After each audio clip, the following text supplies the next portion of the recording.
William Harrison stopped mid-stride on the snow-covered sidewalk, his leather briefcase slipping from his trembling fingers as the 8-year-old girl's words cut through the December wind like shattered glass. "Sir, could you help me? I just need milk for my baby brother. I promise I'll pay you back when I grow up." The exact words, the same trembling voice. 15 years collapsed into this single, impossible moment as William stared at the child clutching a bundle wrapped in a torn blanket, her dark eyes holding the same desperate hope his own daughter had carried the night she died. A businessman nearby stumbled, spilling hot coffee across the concrete as he witnessed William's face drain of all color. The child stepped closer, her small hand reaching toward his frozen form, while snowflakes gathered on her matted hair. "Please, sir." "He's so hungry, and I counted my pennies 3 times, but it's not enough." William's mind reeled between past and present, between the daughter he'd buried and this ghost child standing before him. How could she know those words? How could she exist when his Emma was gone forever, taking his heart with her into that cold February grave? Leave a like and share your thoughts in the comments along with the city you're watching from now. Let's continue with the story. The penthouse apartment overlooking Central Park had been silent for so long that even the hum of the refrigerator seemed deafening. William Harrison sat at his mahogany dining table, the same table where he'd shared countless meals with Rebecca and little Emma before the accident stole them both away. 15 years had passed since he'd heard laughter echo through these halls. 15 years since he'd sat more than one place at dinner. At 52, William commanded a technology empire worth $3 billion. Yet he couldn't remember the last time he'd smiled. Harrison Technologies had grown from a small startup into a global powerhouse, but success felt hollow when there was no one to share it with. Every morning, he woke to the same routine: black coffee, financial reports, board meetings that blended into meaningless numbers on spreadsheets. Every evening he returned to this fortress of marble and glass, eating takeout while staring at the empty chairs around his table. His mother, Margaret, lived in the Sunrise Manor Memory Care Facility across town. At 76, Alzheimer's had stolen her recognition of him, though William visited every Sunday out of duty rather than hope. She would look at him with vacant eyes, sometimes asking if he was there to fix the plumbing, sometimes crying for her son who never came to see her. The irony wasn't lost on him that he'd built his fortune creating communication technology, yet he spoke to no one who truly mattered. His assistant handled his social calendar, his housekeeper managed his home, his driver navigated his commutes. Human interaction had become a series of transactions, emotions reduced to profit margins and quarterly projections. Tonight was different. Marcus Blackwood, his business partner and closest friend for 20 years, had called an emergency board meeting. The hostile takeover attempts had been escalating for months, with anonymous investors systematically purchasing Harrison Technologies stock. William's lawyers assured him the company was secure, but something in Marcus's voice carried an edge of desperation that unsettled him. The December wind rattled the floor-to-ceiling windows of his corner office as William packed his briefcase.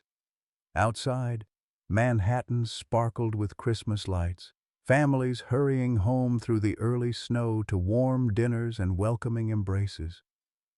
He wondered what that felt like, to have someone waiting, someone who cared whether you arrived safely.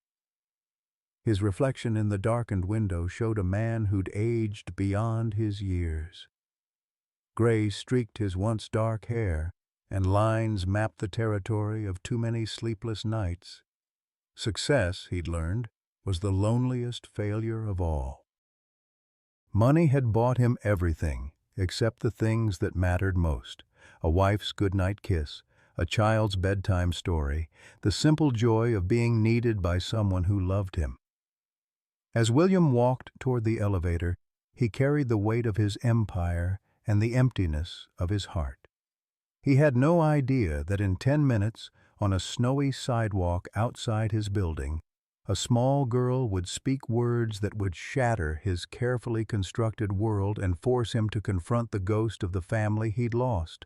The child stood no taller than his waist, her worn sneakers barely visible beneath the frayed hem of a coat that had seen too many winters.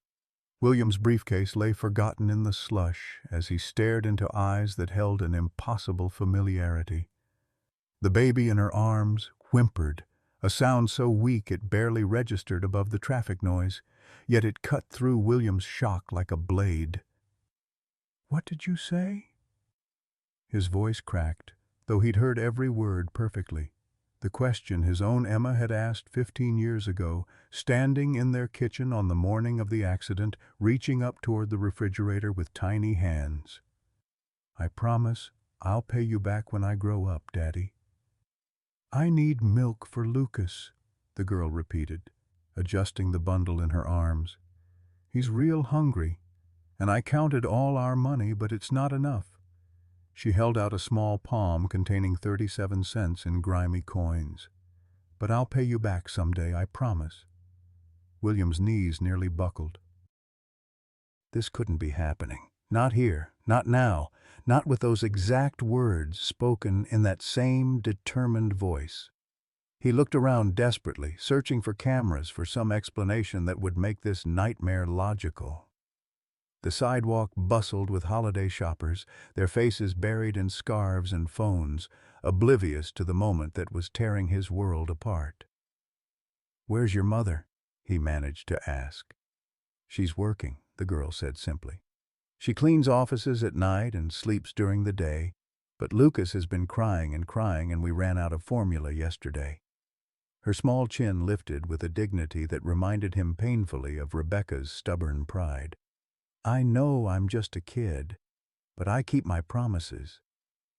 The baby stirred, and William caught a glimpse of a pale, thin face. The child couldn't be more than a year old, but his cheeks were hollow, his breathing shallow. This wasn't just hunger, this was desperation carved in flesh and bone. "What's your name?" William heard himself asking. "Emma Rodriguez, and this is my baby brother Lucas."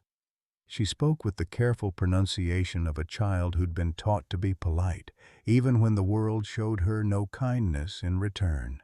Emma. Of course it was Emma. William's mind raced between past and present. His Emma had been 3 when the drunk driver ran the red light, turning Christmas shopping into a funeral. Rebecca died instantly. Emma held on for 2 days in the ICU before her small heart finally gave up. The doctor said she'd suffered massive internal injuries, that it was a miracle she'd survived the initial impact at all. But this Emma stood before him, alive and breathing, and asking for help with the same words his daughter had used. The rational part of his mind insisted it was coincidence, trauma making him see connections that didn't exist. But the father in him, the part that had died with his family, recognized something deeper than logic could explain. "How much does milk cost?" he asked, pulling out his wallet with hands that wouldn't stop shaking. Emma's eyes widened at the sight of the bills. "I don't know exactly, but this is all we have." She showed him the coins again. "Mama says we can't take charity, but this isn't charity 'cause I'm going to pay you back." "When you grow up," William repeated numbly. "Yes, sir. When I'm big and have a job and money of my own." A businessman pushed past them, muttering about people blocking the sidewalk. A taxi honked impatiently at a light. Life continued its relentless forward motion while William stood frozen in a bubble of impossible recognition. The snow fell heavier now, coating Emma's dark hair with white flakes that made her look ethereal, ghost-like. "Come on," he said finally, his voice barely above a whisper.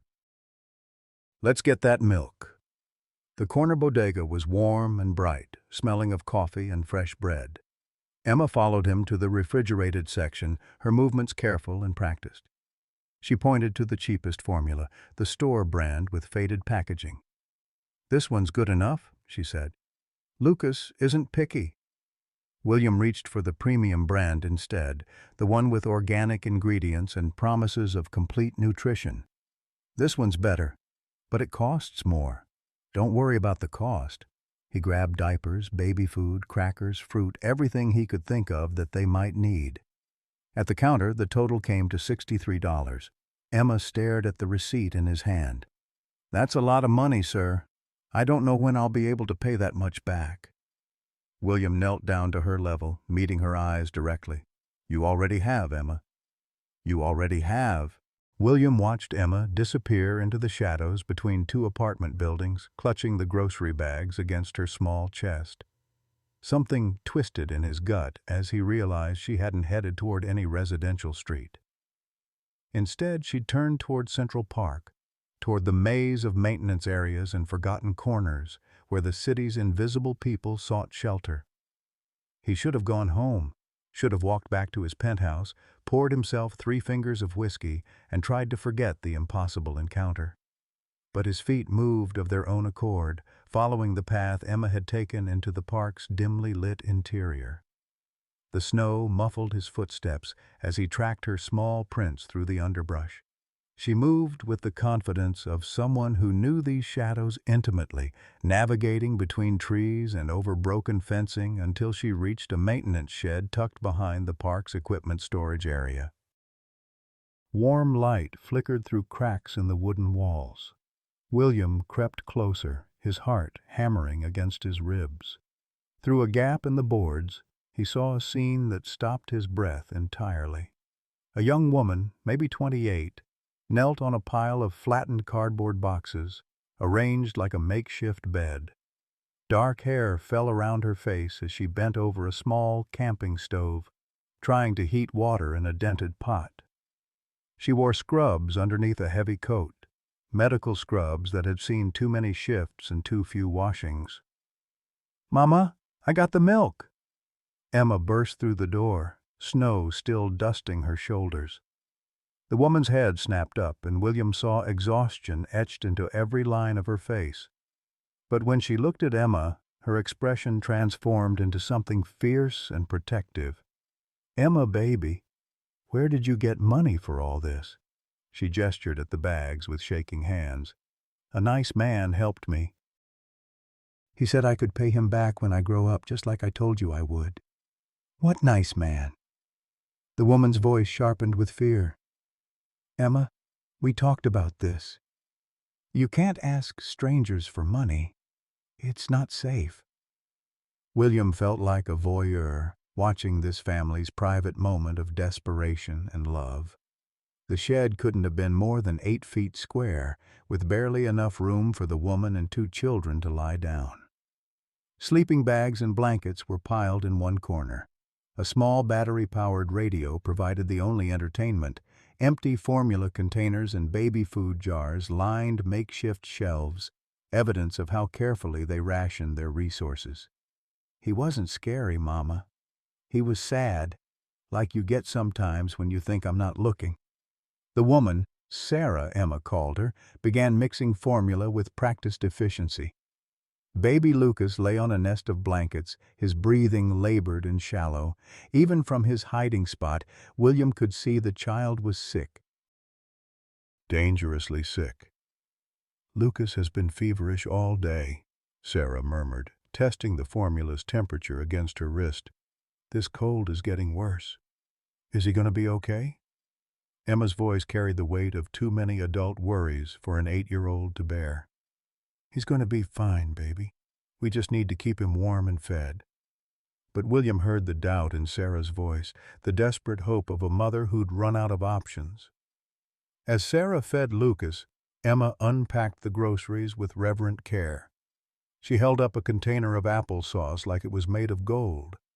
"Look, Mama, real fruit, and crackers that aren't stale." "Emma, this is too much. We can't accept this from a stranger. But I promised to pay him back. That makes it not charity, right? That makes it like borrowing." Sarah closed her eyes, and William saw her struggle between pride and necessity. What did this man look like? Old? Like maybe 40 or 50? He had a nice coat and sad eyes. "He didn't try to touch me or ask me to go anywhere. He just bought the stuff and gave it to me. 40 or 50? William almost smiled, despite the gravity of the situation. To an 8-year-old, he was ancient. His hands were shaking when I talked to him, Emma continued, like he was scared or something.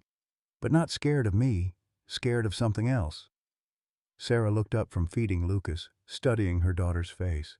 What do you mean? When I said I'd pay him back when I grow up, he got real quiet, like maybe he remembered something sad. William pressed closer to the wall, his breath fogging in the cold air. How could this child see so much? How could she understand what he'd barely acknowledged himself? We'll have to be extra careful now, Sarah said finally. If someone's been kind to us, there might be others watching. Sometimes people help for the wrong reasons. What kind of wrong reasons? Sarah's jaw tightened. Some people think that if you're homeless, if you need help, that means they can take advantage of you, especially women with children. The words hit William like a physical blow. Of course she would think that. A young woman living on the streets with 2 children, she'd learned to see danger in every offer of assistance. His help, no matter how genuine, would be viewed through the lens of every predator who'd tried to exploit their vulnerability. Emma curled up next to Lucas, stroking his thin hair with gentle fingers. He seemed nice, though. Really nice. Like maybe he used to have kids of his own. Sarah stiffened. Why would you think that? The way he looked at me. Like he was remembering something that made him happy and sad at the same time. William backed away from the shed, his chest tight with emotions he couldn't name. This little girl, this impossible echo of his lost daughter, had seen straight through to the heart of his pain. She'd recognized the look of a father grieving his child, even though she'd never known what it meant to have a father herself. As he walked back through the park, snow crunching under his expensive shoes, William's mind raced with questions that defied logic. How could Emma Rodriguez exist? How could she carry his daughter's name, speak her words, see his pain with such clarity? More importantly, what was he going to do about it? William didn't sleep that night. He stood at his penthouse windows, watching snow accumulate on the park where a family huddled in a maintenance shed, surviving on 37 cents and the kindness of strangers. Every time he closed his eyes, he saw Emma's face, not the ghostly memory of his daughter, but the living, breathing child who'd spoken her words with such heartbreaking sincerity. By morning, he'd made a decision that would have seemed impossible 24 hours earlier. The grocery store opened at 7.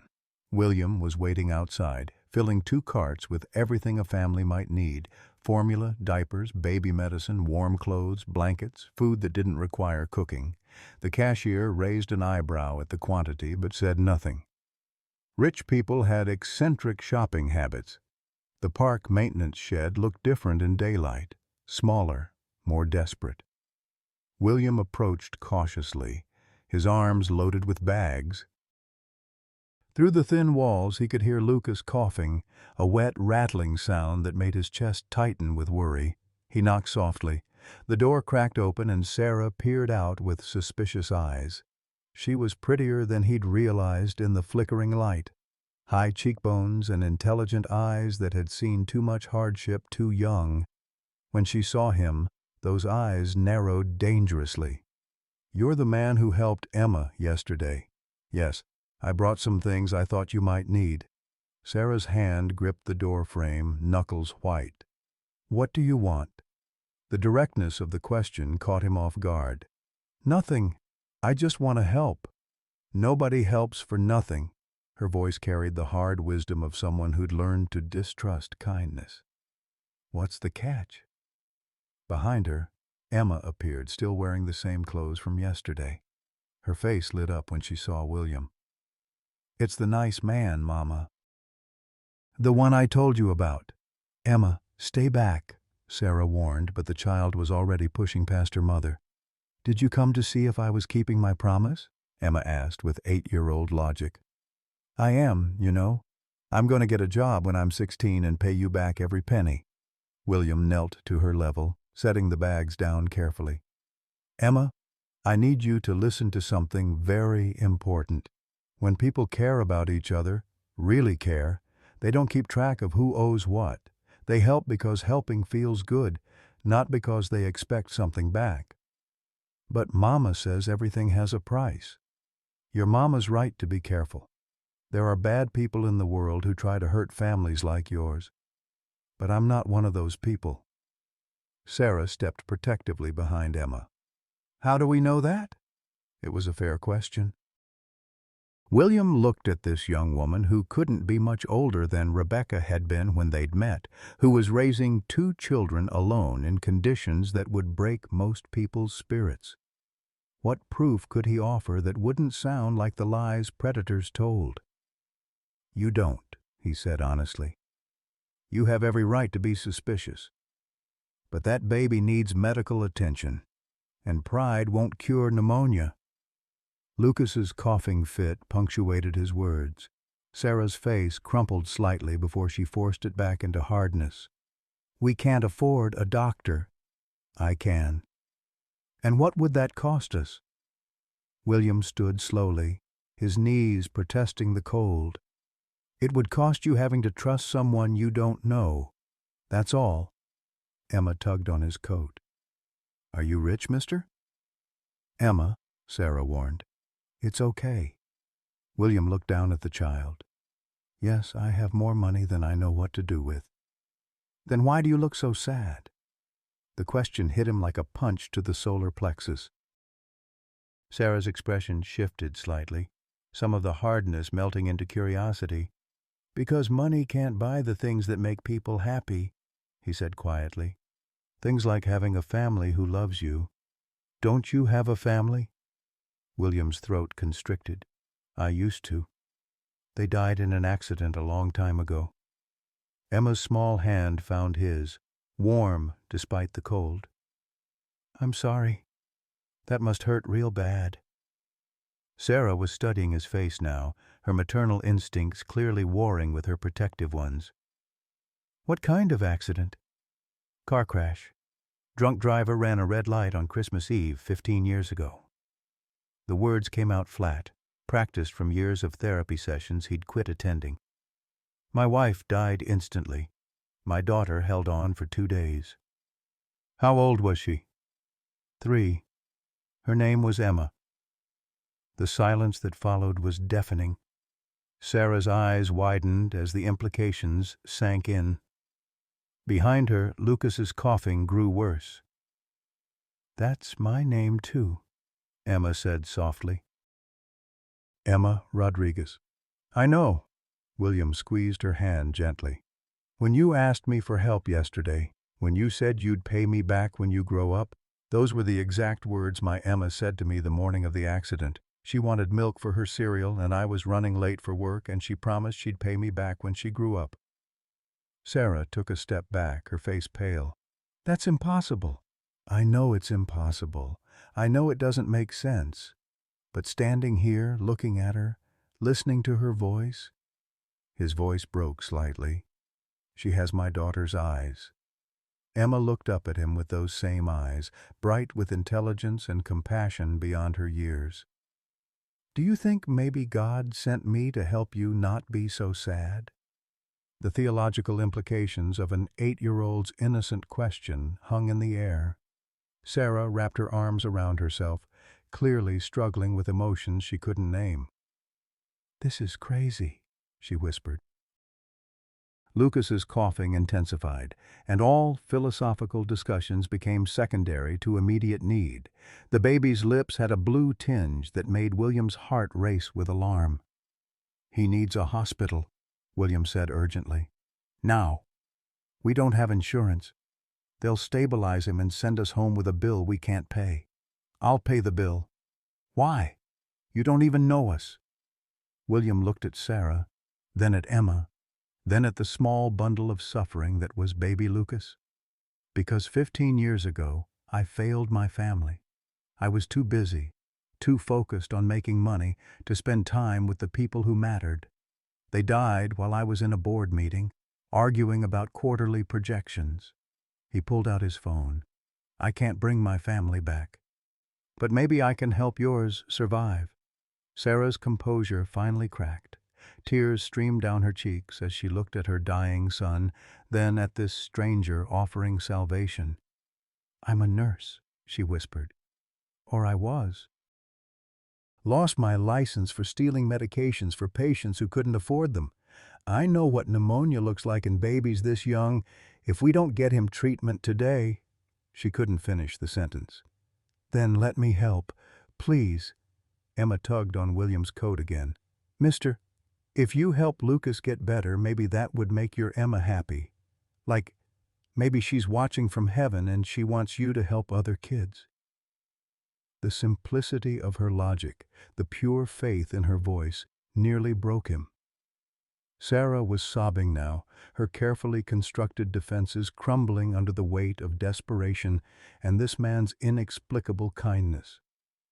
"I don't understand why you're doing this," Sarah managed through her tears. "Neither do I," William admitted.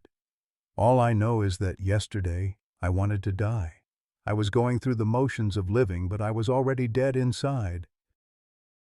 Then this little girl spoke my daughter's words, and for the first time in 15 years, I felt something other than emptiness." He dialed 911, his hands steady now with purpose. "This is William Harrison. I need an ambulance at Central Park near the equipment maintenance area. There's a very sick infant who needs immediate medical attention." As they waited for the paramedics, Emma sat beside Lucas, humming a lullaby in Spanish. Sarah knelt next to her children, one hand on each, while William stood guard like a sentinel against the world's cruelties. "What happens after the hospital?" Sarah asked quietly. "I don't know," William said honestly. "But we'll figure it out. Together." Emma looked up from her brother. "Does this mean we're going to be friends?" William smiled for the first time in months. "Yes, Emma. I think we're going to be very good friends." The ambulance sirens grew louder, bringing hope and terror in equal measure. Whatever happened next, William knew his life had irrevocably changed. The successful businessman who'd walked out of his office 24 hours ago was gone, replaced by someone who'd remembered what it meant to care about something more important than profit margins. As the paramedics carefully lifted Lucas onto a stretcher, Emma slipped her hand into William's again. "Thank you for keeping your promise, too." "What promise?" "To help us when we needed it most. That's what daddies do, right?" The word hit him like lightning. Daddy. She'd called him Daddy. Sarah caught the exchange, her eyes widening with new understanding and fresh worry. But there was no time to process the implications. They had a baby to save, and everything else would have to wait.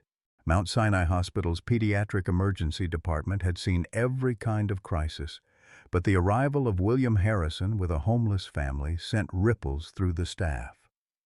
Nurses whispered in corners as the billionaire CEO paced the waiting room, his expensive suit incongruous among the plastic chairs and faded magazines. Dr. Patricia Nguyen, the attending pediatrician, emerged from the examination room with a grim expression.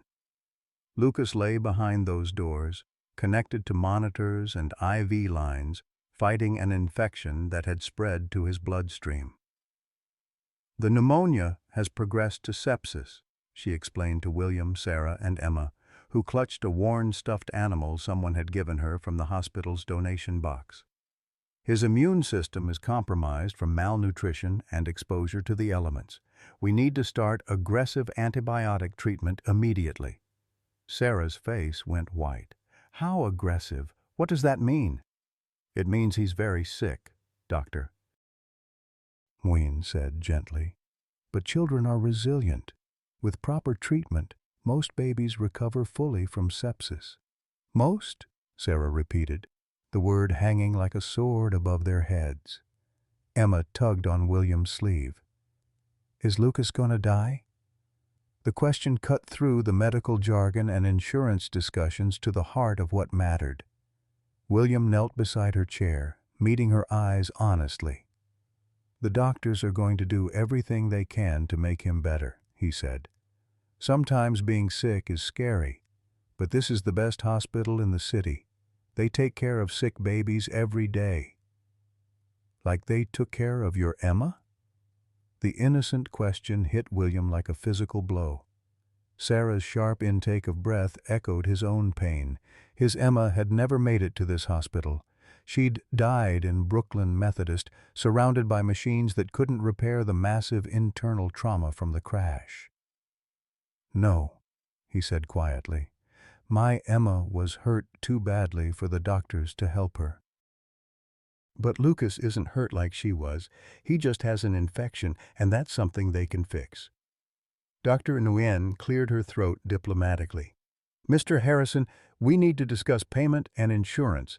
The treatment we're recommending will cost approximately $40,000 for the initial stay, not including any complications." Sarah made a strangled sound. "40,000? That's more than I've made in the past 2 years." "I'll handle it," William said immediately. "Sir, I appreciate your generosity, but our financial counselors need to verify payment methods and—" William pulled out his platinum card.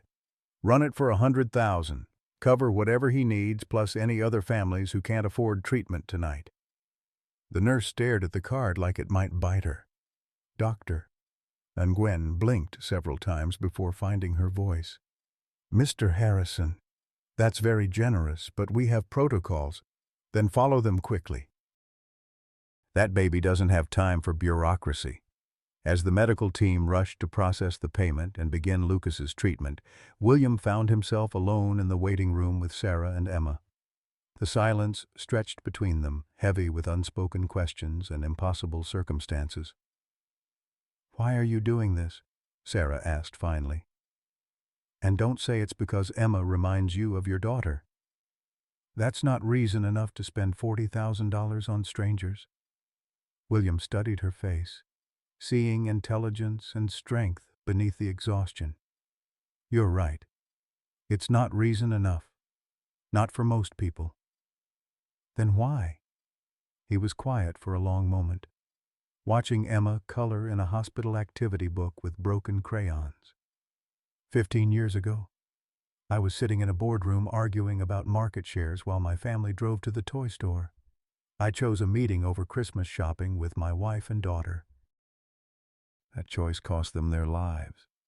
The accident wasn't your fault, wasn't it? If I'd been driving, I would have seen the drunk driver sooner.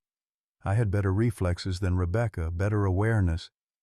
But I was too important, too busy making money to spend time with the people who mattered most." Emma looked up from her coloring. "That's sad, but you couldn't know something bad was going to happen." "No, I couldn't, but I should have known that time with people you love is more important than any business meeting." He turned back to Sarah. "I've spent 15 years making money I don't need, buying things I don't want, living in a house that's never been a home. Last night I stood at my window looking down at that park, and for the first time in years, I saw a real family." "We're not your family," Sarah said quietly. "No, you're not, but you're someone's family. You're Emma's mother and Lucas's mother, and watching you fight for them, sacrifice for them." His voice caught. "You reminded me what love actually looks like." Emma abandoned her coloring and climbed onto the chair next to William. "Are you lonely in your big house?" "Very lonely. We could visit you sometimes, if Mama says it's okay." Sarah's expression softened slightly. "Emma, Mr. Harrison is a busy man. He has important things to do." "Nothing more important than this," William said immediately. "Nothing more important than making sure Lucas gets well and you have a safe place to live. We can't accept charity. It's not charity. It's—" he struggled for the right words. "It's investment. In the future. In hope. In the possibility that sometimes strangers can become family." Dr. Nguyen returned with a tablet full of forms. "Mr. Harrison, your payment has been processed. We're moving Lucas to the pediatric ICU for monitoring. The good news is he's already responding to the antibiotics. His fever is dropping." Emma clapped her hands together. "He's getting better." "He's getting better," the doctor confirmed with a smile. "Children bounce back quickly when they get proper nutrition and medical care." As they followed Dr. Nguyen through the hospital corridors, Emma slipped her hand into William's. "Thank you for saving my brother." "Thank you for saving me," he replied quietly. Sarah overheard the exchange and stopped walking. "What do you mean?" William paused in the middle of the hallway, surrounded by the antiseptic smell of hope and healing. "I mean that yesterday, I was planning to step off the roof of my building. I'd been thinking about it for months, planning how to make it look like an accident so my employees wouldn't lose their insurance benefits." The confession hung in the air like a physical presence. Sarah's hand flew to her mouth while Emma squeezed his fingers tighter. But then Emma asked for help, and for the first time in 15 years, someone needed me for something that actually mattered. Not my money, not my connections, not my business expertise. She needed me to be human. "That's what changed your mind?" Sarah's voice was barely above a whisper. "That's what reminded me I still had a mind to change." William looked down at Emma, who was listening with the solemnity of a child who'd seen too much adult pain. "Sometimes angels come disguised as little girls asking for milk money." Emma giggled despite the seriousness of the moment. "I'm not an angel. Angels have wings and halos and stuff." "Maybe they do. Or maybe they have dark hair and brave hearts and promises they intend to keep." Sarah wiped tears from her cheeks. "This is crazy. All of this is completely insane." "Yes, it is," William agreed. "But it's the first sane thing that's happened to me in 15 years. As they reached the PICU, Emma pressed her face against the window to see Lucas sleeping peacefully in his hospital crib, no longer struggling for every breath. The sight of her healthy brother brought a smile that transformed her entire face. "He looks like a regular baby again," she said wonderingly. William watched her profile in the glass, seeing hope replace the worry lines that no 8-year-old should carry. Whatever came next, the questions, the complications, the impossible logistics of this situation, they would figure it out together. For the first time since the accident, William Harrison was no longer alone. 3 days passed in the sterile rhythm of hospital life. Lucas grew stronger with each hour, his color returning from gray to healthy pink, his breathing steady and clear. Emma rarely left his bedside, reading him stories from picture books the nursing staff had donated and singing Spanish lullabies Sarah had taught her years ago. William found himself spending entire days in the hospital, conducting business calls from the family waiting room and eating cafeteria sandwiches that tasted better than any 5-star meal he'd consumed in recent memory. Sarah remained guarded, but gradually less suspicious, especially when she watched him interact with Emma with genuine paternal tenderness. On Thursday morning, Dr. Nguyen delivered the news they'd all been hoping for. "Lucas can go home today. His white blood cell count is normal and he's eating well. Just keep him warm and bring him back if his fever returns." The celebration was short-lived. Sarah's face crumpled as the reality hit her. "Home," she repeated hollowly. "We don't have a home." Emma looked up from where she'd been helping Lucas hold his bottle. "We could go back to the shed." "Absolutely not," William said immediately. "That place nearly killed him once. You're not going back there." "Then where?" Sarah's voice carried the edge of desperation. "Shelters separate families. Foster care would take both children away from me. We have nowhere else to go."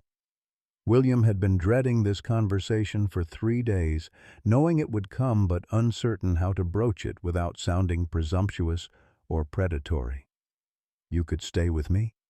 The silence that followed was deafening. Emma's face lit up with possibility, while Sarah's expression hardened with familiar suspicion. "Stay with you where?" Sarah asked carefully. "My apartment. It has 4 bedrooms, full kitchen, everything you'd need. You'd have your own space, complete privacy. No strings attached." "There are always strings attached." William understood her wariness. A young mother with 2 children, dependent on a wealthy man's generosity, the power imbalance was stark and dangerous. "What if we made it official? Legal?" "What do you mean?" "I mean proper rental agreements, tenant rights, everything documented through lawyers. You'd pay rent, whatever you can afford when you find work. It would be a legitimate housing arrangement, not charity." Sarah shook her head. "I can't afford rent on any place you'd own." "You could afford $50 a month. That's legal rent in New York State." $50, Sarah repeated flatly. "For how many square feet of Manhattan real estate?" "For peace of mind knowing your children are safe and warm." Emma tugged on her mother's sleeve. "Mama, could we really live in a big house?" Before Sarah could answer, William's phone rang. The caller ID made his blood run cold. Marcus Blackwood. His business partner rarely called on personal matters, and never during business hours unless something was seriously wrong. "I need to take this," William said, stepping into the hallway.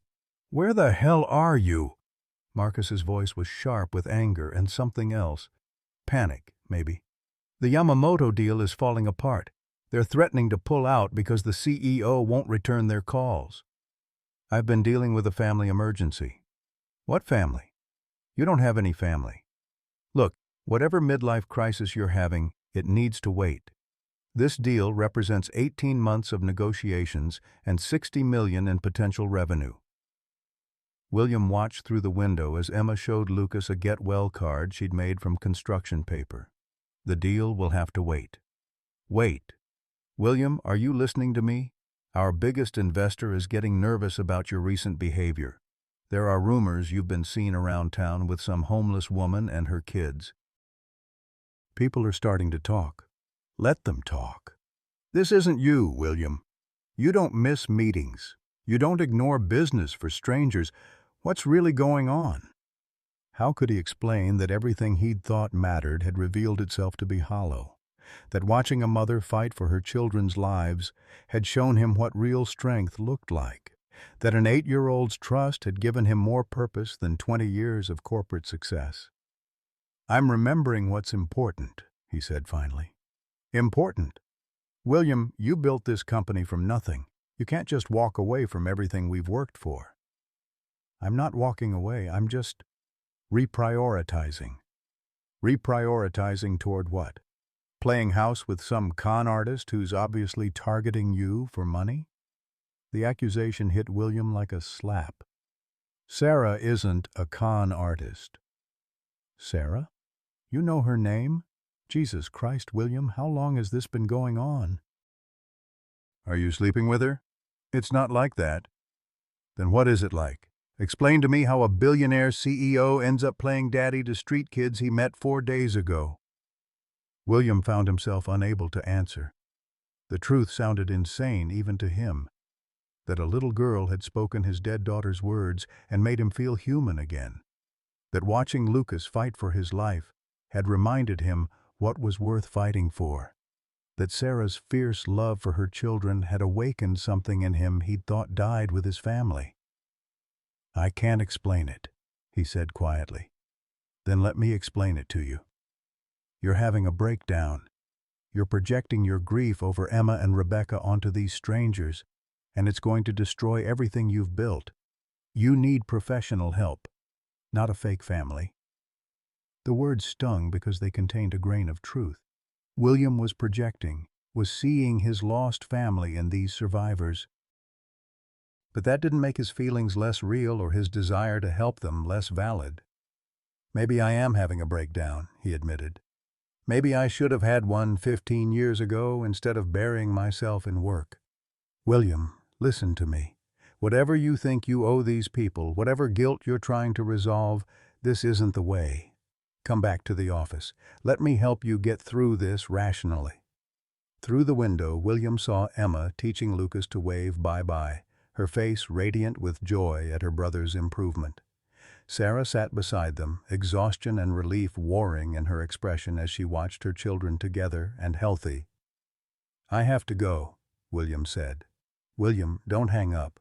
We need to talk about this properly. The board is meeting Monday morning, and if you're not there—" William ended the call and turned off his phone. When he returned to the room, Sarah was studying his face with shrewd eyes. "Bad news? Business partner thinks I'm having a nervous breakdown. Are you?" The directness of her question caught him off guard. "Probably. Does that change anything?" Sarah considered this seriously.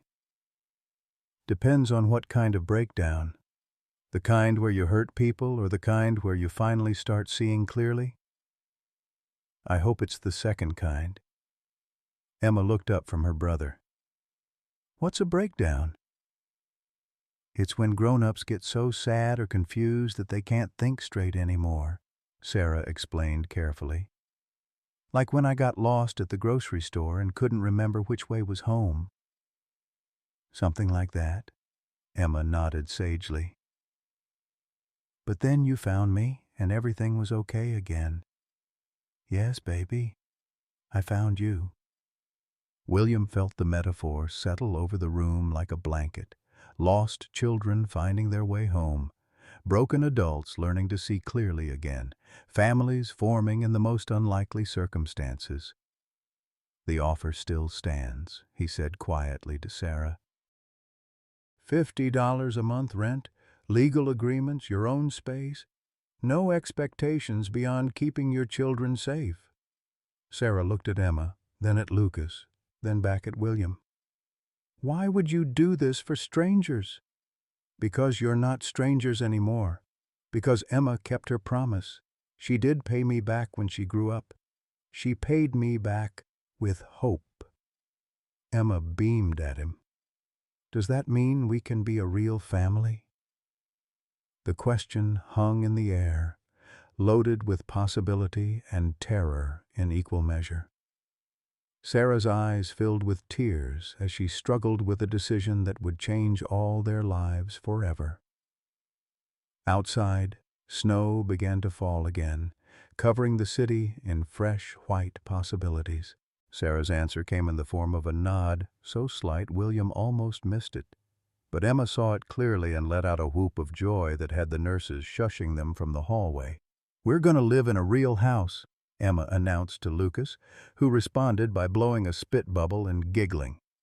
The logistics of moving a homeless family into a Manhattan penthouse proved more complex than William had anticipated. Sarah had no identification beyond an expired driver's license, no social security card, no documentation of her nursing credentials. Emma had never been enrolled in school. Lucas had no birth certificate. "We've been invisible for so long," Sarah explained as they sat in William's lawyer's office 3 days later. "When you're homeless, you exist in the cracks of the system. No address means no mail means no way to maintain official documents." David Chen, William's attorney for the past decade, adjusted his glasses nervously. "Mr. Harrison, I have to advise you that taking in undocumented residents creates significant legal liability. If there are any issues with child services, immigration, unpaid debts—" "Handle it," William interrupted. "Whatever paperwork they need, whatever fees have to be paid, fix it. It could take months to establish proper documentation. In the meantime, you're essentially harboring—" "I'm providing shelter to a family in need. Last I checked, that wasn't a crime in New York." Sarah spoke up quietly. "I'm not undocumented. I was born in Albany. I just don't have the papers to prove it anymore." "What happened to your original documents?" Her jaw tightened. "My ex-boyfriend burned them when I tried to leave him. Said if I couldn't prove who I was, I couldn't run away and take Emma." Emma looked up from the coloring book the receptionist had given her. "Miguel was mean. He used to yell at Mama and make her cry." William felt a surge of protective anger toward a man he'd never met. How long were you with him? 3 years. I thought I needed him to take care of Emma, but he was just another kind of prison. Sarah's voice carried the flat tone of someone recounting old trauma. When Lucas was born, I knew I had to get out. Miguel wasn't Lucas's father, and he made it clear he didn't want another man's baby in his house. So you left. I ran. Took the kids and whatever I could carry and ran. That was 8 months ago. The math was brutal. 8 months on the streets with a newborn and a 7-year-old, surviving on whatever work Sarah could find while keeping her children safe and hidden from authorities who would separate them. You're incredibly strong, William said quietly. I'm incredibly desperate, Sarah corrected. Strength is having choices. Desperation is when all your choices are bad, so you pick the least bad one and call it survival. David Chen cleared his throat diplomatically. Perhaps we should focus on the immediate housing situation. I can draft a rental agreement that protects everyone's interests. William's phone had been buzzing incessantly throughout the meeting. Text messages from Marcus, missed calls from board members, increasingly urgent emails about meetings and decisions that required his attention. He'd been ignoring them all, but the persistent noise was becoming impossible to dismiss. Finally, he glanced at the screen and saw a message that made his blood run cold. Emergency board meeting called for tomorrow morning. Vote of no confidence in CEO leadership. Your presence required. Marcus. I need a moment, William said, stepping into the hallway to call Marcus back. Finally, Marcus answered on the first ring. William, what the hell is going on? The board is in full panic mode. Yamamoto pulled out completely, and now Henderson Industries is questioning whether we're stable enough for the merger. I've been dealing with personal matters. Personal matters don't exist for CEOs of billion-dollar companies. You know this. We've built something incredible together, and you're throwing it away for what? Some delusion about playing savior to random street people? The words hit William like acid. They're not random street people. Then what are they? Because from where I'm sitting, it looks like you've completely lost your mind. Taking in strangers, spending company time on charity cases, ignoring your responsibilities to shareholders and employees. My responsibilities to employees? William's voice rose. You mean the same employees who lose their jobs if this company fails? Maybe I'm finally taking those responsibilities seriously.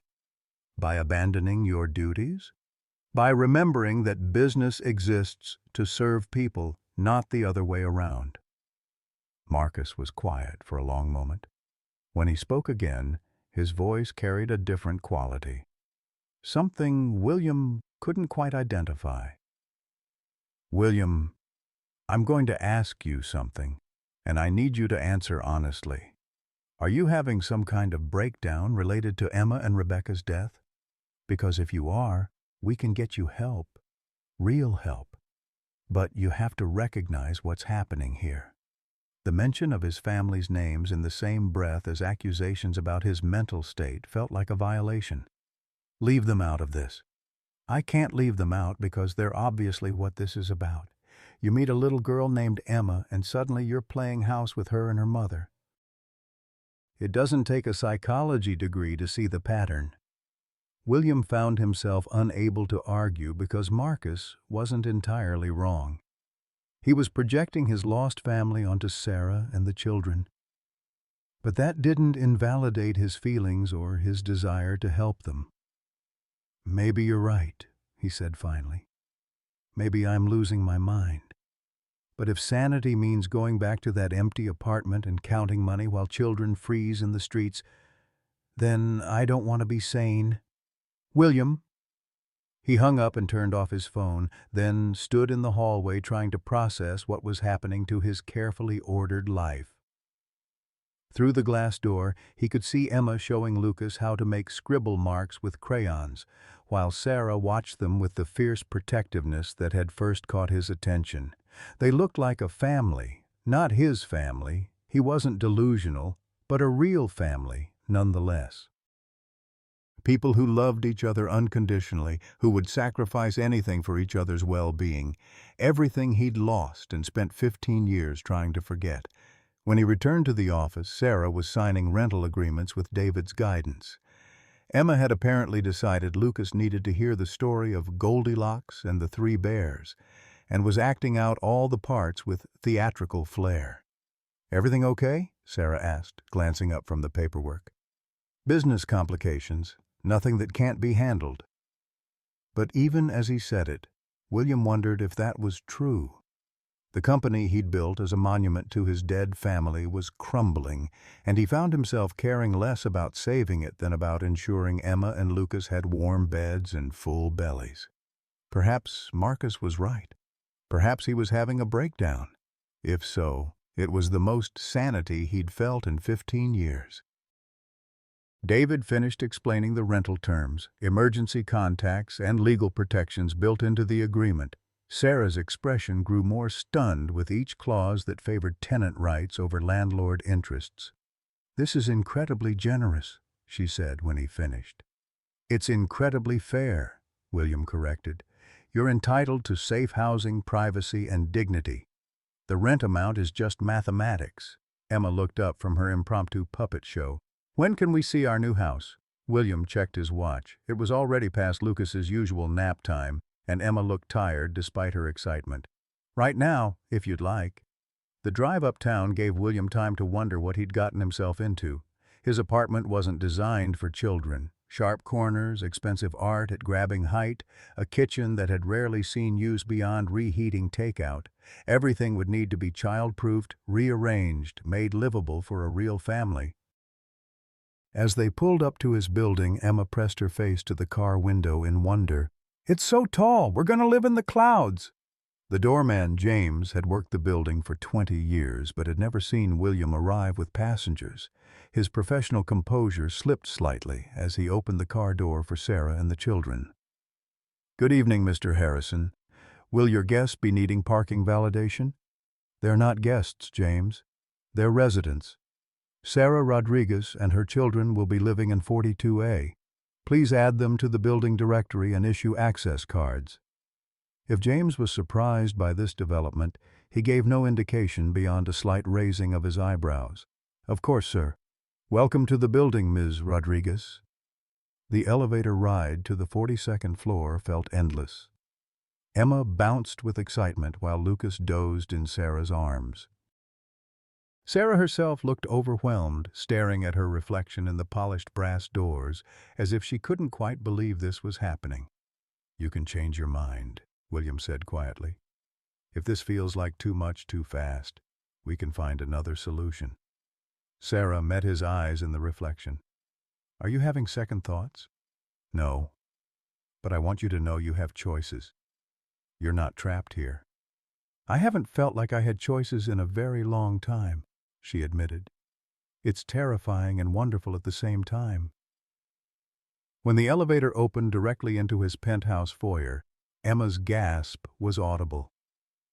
The apartment stretched before them like something from a magazine, floor-to-ceiling windows overlooking Central Park, white marble floors that reflected the city lights, furniture that looked too perfect to sit on. "Is this really going to be our house?" Emma whispered, as if speaking too loudly might break the spell. "It's really going to be your home," William confirmed. And for the first time since Rebecca and Emma died, the word home didn't feel like a lie. The next morning arrived with devastating precision.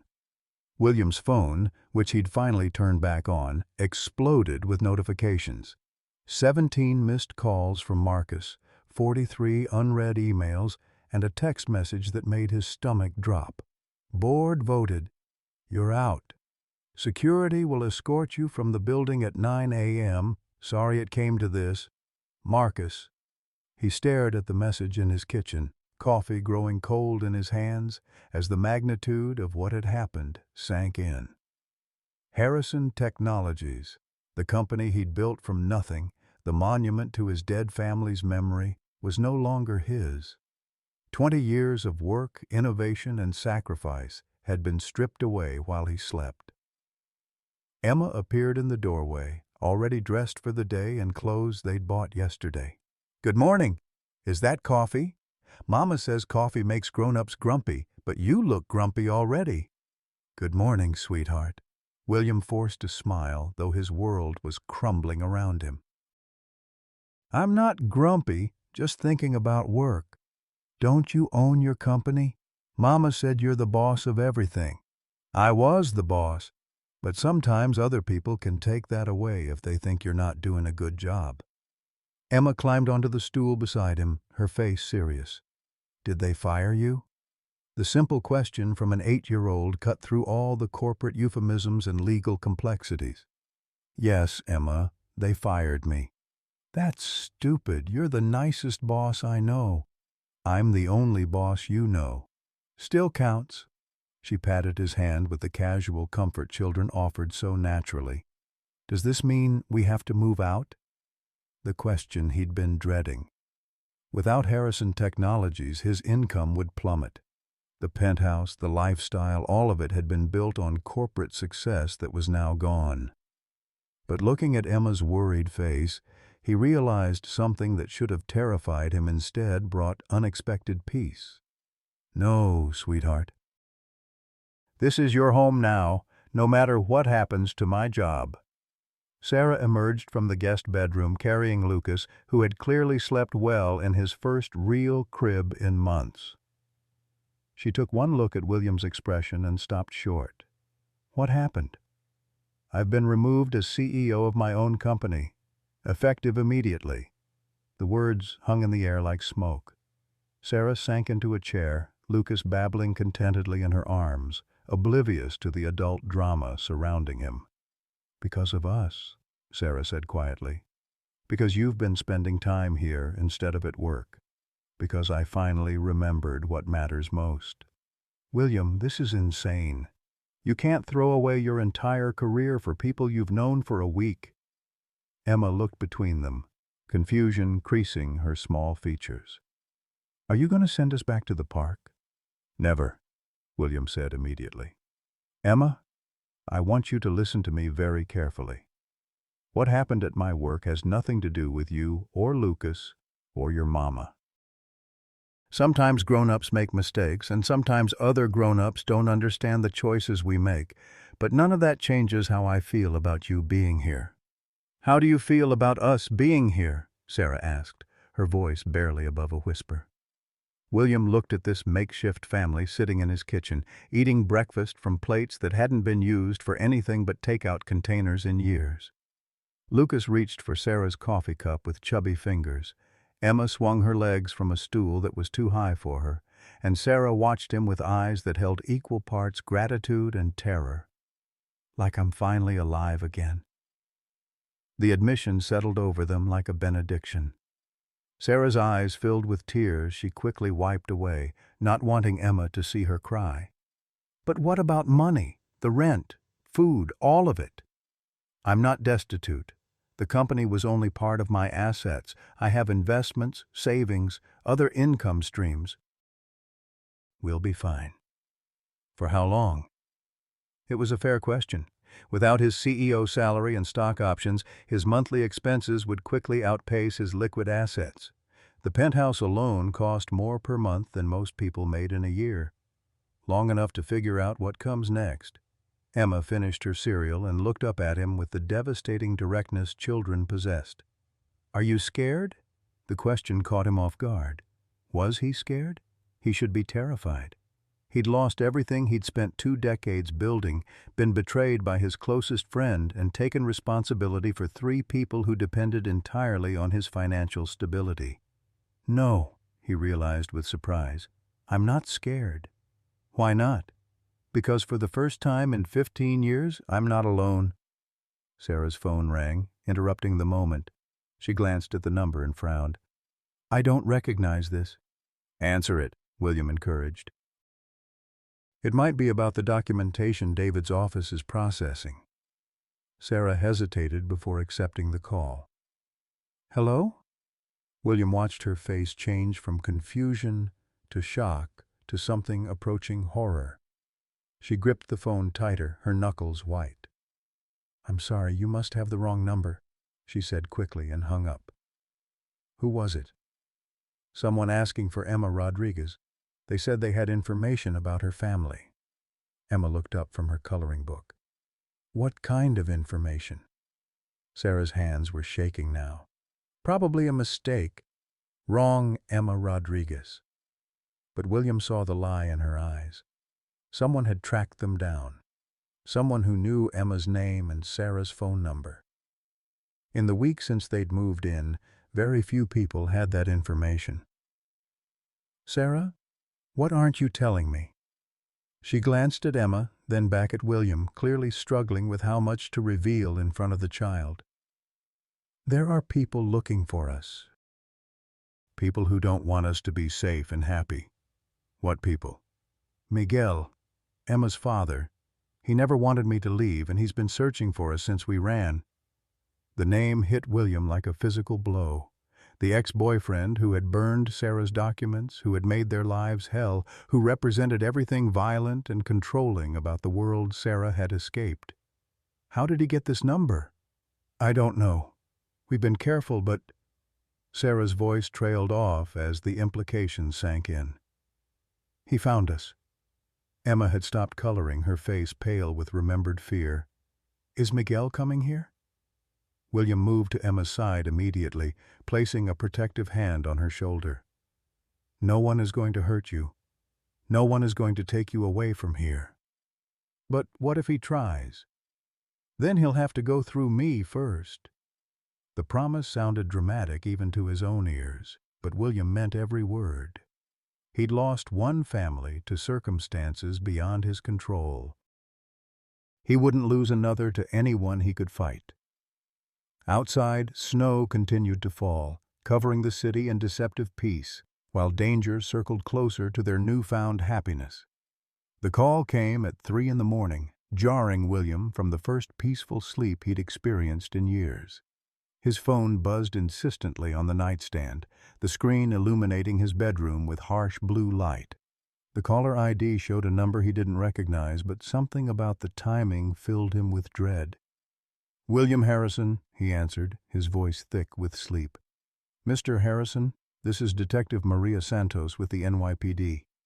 I'm sorry to wake you, but we have a situation involving Sarah Rodriguez and her children. Are you familiar with this family? William's blood turned to ice water. Yes. What's happened? Are they hurt? They're safe for now, but we need you to come to the station immediately. There's been an incident. What kind of incident? Sir, I'd rather discuss this in person. Can you be here within the hour? William was already reaching for his clothes. I'll be there in 20 minutes. The drive to the police station felt endless despite the empty streets. William's mind raced through horrible possibilities. Miguel had found them. Child Services had intervened. Sarah had been arrested for some crime from her past.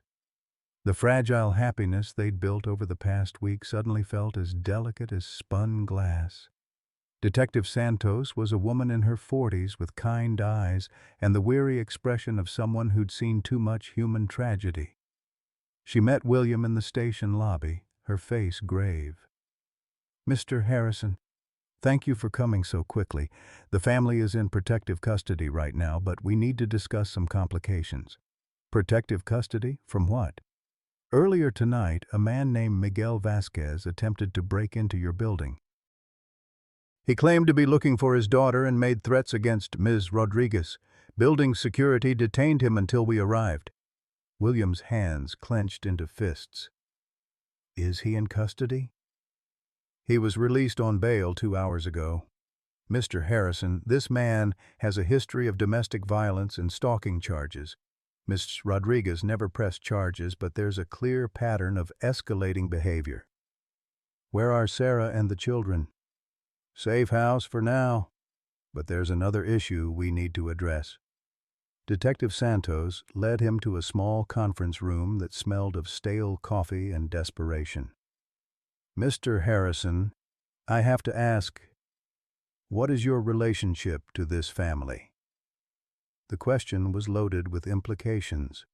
William could see the detective's assessment in her eyes. Wealthy older man, vulnerable young woman with children, suspicious circumstances. They're my tenants. I'm helping them get back on their feet. For $50 a month rent in a Manhattan penthouse. Yes. Sir, I need you to understand how this looks to outside observers. A homeless family moves in with a billionaire after knowing him for less than a week. The timing coincides with your removal as CEO of your own company. There are people suggesting this relationship might not be entirely voluntary on Mr. Rodriguez's part. The accusation hit William like a physical blow. Are you suggesting I'm coercing her somehow? I'm suggesting that power imbalances create complicated situations. Ms. Rodriguez is in an extremely vulnerable position. She has no resources, no legal status, 2 children to protect.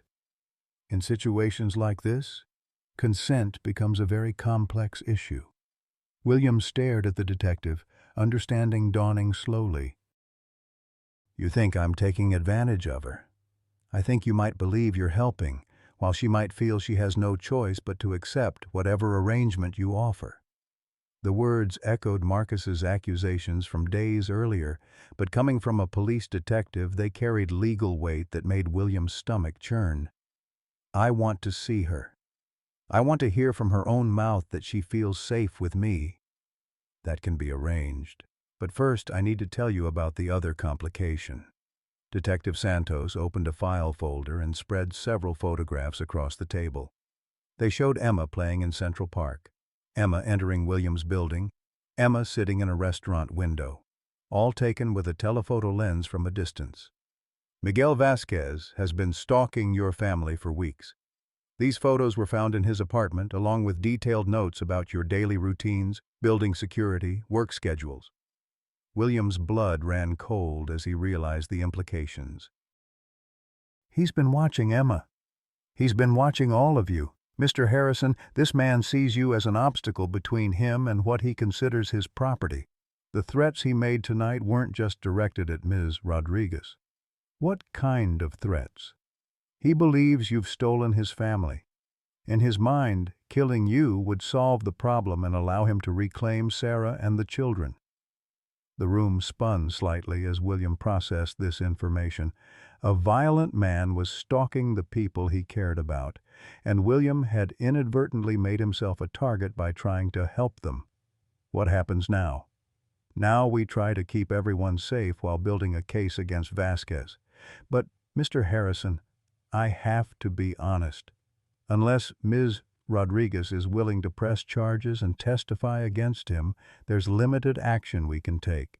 And given her immigration status and lack of documentation, she might be reluctant to engage with the legal system. What do you mean, immigration status? She was born in Albany. Detective Santos's expression grew more serious.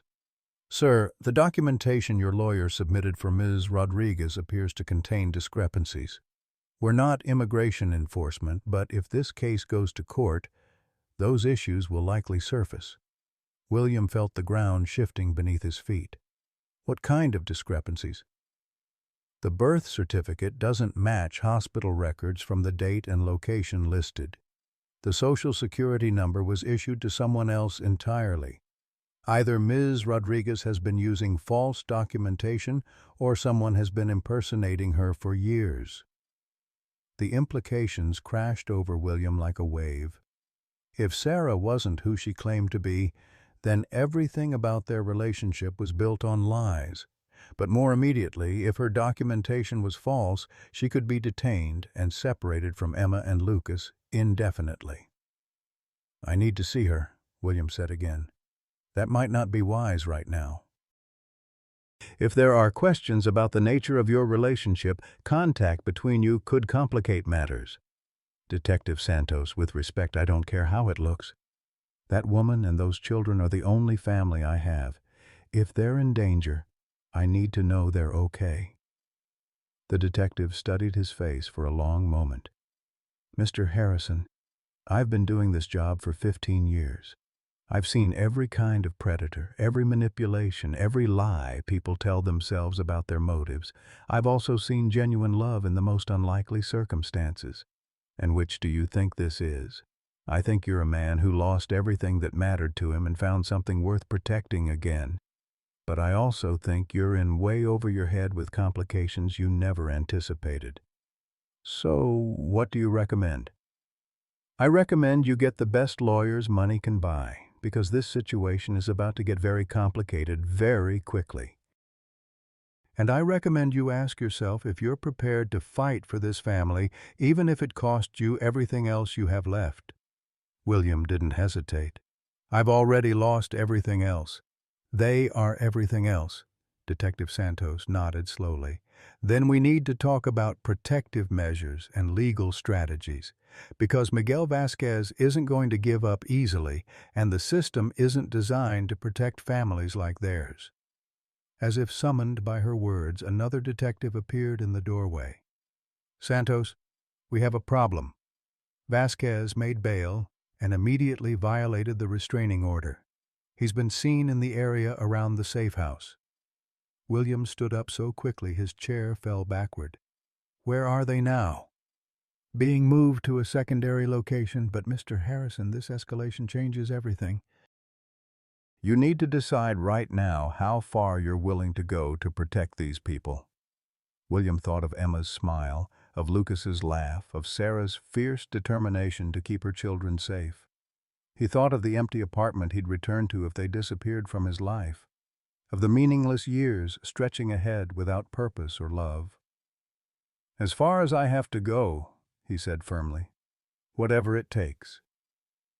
Detective Santos picked up her phone. Then let's get started. But Mr. Harrison, you need to understand. Once we begin this fight, there's no going back. Your life as you knew it is over.